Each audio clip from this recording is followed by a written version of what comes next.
আপনাদের দেশে পশ্চিমবঙ্গে আমরা মাত্র নামলাম।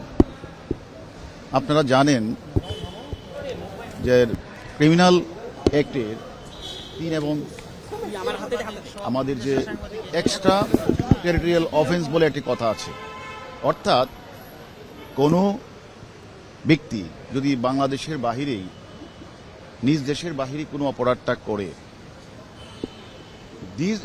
বাহিরে গিয়ে অপরাধ করলো, যদি নিজ দেশে যদি সে অপরাধটা করে তার যেমন আমরা তদন্ত করে বিচার কার্যের সম্মুখীন করতে পারি, তেমনি কিন্তু এক্সট্রা জুডিশিয়াল অফেন্সের এক্সট্রা টেরিটোরিয়াল অফেন্সের ক্ষেত্রে আমরা কিন্তু আমরা সুষ্ঠু তদন্তের মাধ্যমে আমরা বিচারের সম্মুখীন করতে পারবো। আপনারা জানেন আসলে আমাদের দেশের বাংলাদেশের একজন জনপ্রিয় সাংসদ আনোয়ারুল আজিম আনাস সাহেব, তাকে নৃশংসভাবে হত্যা করে গুম করার উদ্দেশ্যে পৈশাচিকভাবে তাকে টুকরা টুকরা করে তাকে দেশের মাটিতে কোথাও ফেলে দেওয়া হয়েছে। আপনারা জানেন এটার যে মাস্টারমাইন্ড, মদতদাতা এবং এটার যে বেনিফিশিয়ারি এবং এটার যে এক্সিকিউশনের যে টিমের যে প্রধান, তারা সকলেই কিন্তু বাংলাদেশে। যেহেতু ওরা বাংলাদেশে, এবং আপনারা জানেন আমরা বাংলাদেশে একটি মামলা রুজু হয়েছে, 364 দ্বারা একটি মামলা রুজু হয়েছে অপহরণ। এখন এই ক্রাইমটা কিন্তু এক দেশে বাংলাদেশে তার প্ল্যান হয়েছে, প্ল্যান অনুযায়ী সে এখানে এসে পশ্চিমবঙ্গে কলকাতায় এসে সে প্ল্যানটা বাস্তবায়ন করেছে, অর্থাৎ তাকে হত্যা করে লাশ গুম করার জন্য তার অংশবিশেষ বিভিন্ন জায়গায় ফেলে দেওয়া হয়েছে। এখন আমাদের মূল কাজটা হচ্ছে ক্রিমিনাল প্রসিডিউর অনুযায়ী অপরাধের যেখান থেকে শুরু হয় এবং সেখান শেষ হয়, সেই হিসাবে তদন্তকারী দলকে দুটি স্থানেই পরিদর্শন করতে হয়। তার প্রেক্ষিতে আপনারা জানেন যে আমরা আজকে পশ্চিমবঙ্গে এসেছি।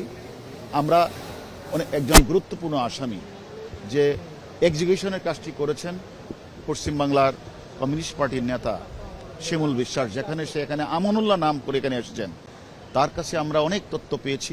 এমনকি আপনাদের কলকাতা পুলিশ এবং আমাদের বাংলাদেশ পুলিশ, আমরা উভয় পক্ষই কিন্তু আমরা অনেক তথ্য আমরা আদান প্রদান করেছি। আমরা মনে করি এই কলকাতা পুলিশের কাছে আমরা এসেছি, আমরা তাদের কাছে সহযোগিতা চাইব। ওই যে আমাদের দেশের আসামি যে কথাগুলি বলেছেন যে কোথায় সিসিটিভি ফুটেজগুলিতে সে কোন কোন স্থানে গিয়েছেন, এগুলি একটু আমরা যাচাই বাছাই করব, পিওস্থলে গিয়ে সেখানে সিসিটিভিগুলি দেখব। সেটা আমরা এই দেশের পুলিশের সহযোগিতার মাধ্যমে আমরা মনে করি হত্যাকারীদের যে ওই যে কথাটা আপনি বলছেন অ্যাকচুয়ালি প্রকৃত মোটিভটা কি সেটা আমরা খুঁজে বের করব।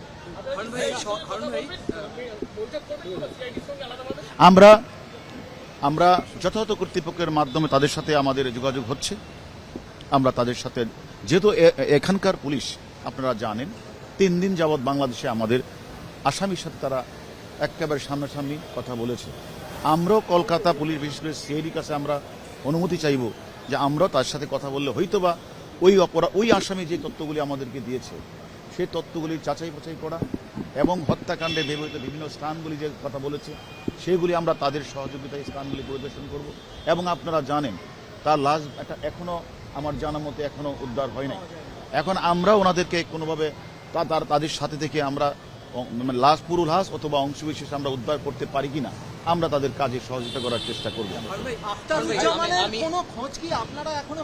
না, আপনারা এটা জানেন যে এখানে আখতারুজ্জামান সে তো আসলে এখানে সে তো মাস্টার মাইন্ড, পরিকল্পনাকারী, বেনিফিশিয়ারি, মদতদাতা। এখন সে তো এখানে থেকে 10 তারিখে চলে যায়। সে যে এক্সিকিউশন গ্রুপের নেতা যে শিমুল বিশ্বাস, যেখানে সে আমানুল্লাহ নাম দিয়ে এসেছিল, তার উপরে সমস্ত দায়িত্ব অর্পণ করে সে বাংলাদেশ থেকে আবার দিল্লি থেকে কাঠমান্ডু হয়ে দুবাই হয়ে হয়তোবা উনি ইউএসএ চলে গিয়েছে।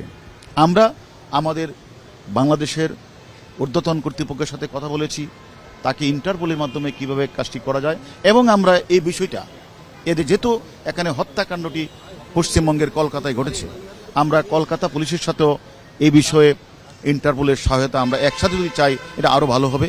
সেই জন্য আমরা কলকাতা পুলিশের সাথে এই বিষয়ে কথা বলবো। ভাই 3 দিনও বডি পাওয়া গেল না, আপনারা তিনজনকে ইন্টারোগেশন করেছেন, তারা কি বলেছে? মানে এখান থেকে মিসগাইড করা হচ্ছে, জিহাদকে নিয়ে ঘুরে দেখানো হচ্ছে যে কোথায় কোথায় হচ্ছে, আপনারা ইন্টারোগেশনে কিছু পেয়েছে যে কোথায় ফেলা হয়েছে? আসলে দেখেন, যেহেতু মানে তাকে হত্যা করে গুম করার উদ্দেশ্যে পৈশাচিকভাবে কুচি কুচি করে লাশটা কোথাও না কোথাও ফেলে দেওয়া হয়েছে, এটা আমরা জানি, আমরা ওইখান থেকে এটা দেখেছি। তারা তাদের পক্ষে যে আসামি যাকে গ্রেপ্তার করছে তাকে নিয়ে কলকাতার সিআইডি অনেক কাজ করছেন, অনেক দূরে এগিয়েছেন। আমার বিশ্বাস দ্রুত সম্ভবই আপনারা তার তথ্যটা পেয়ে যাবেন।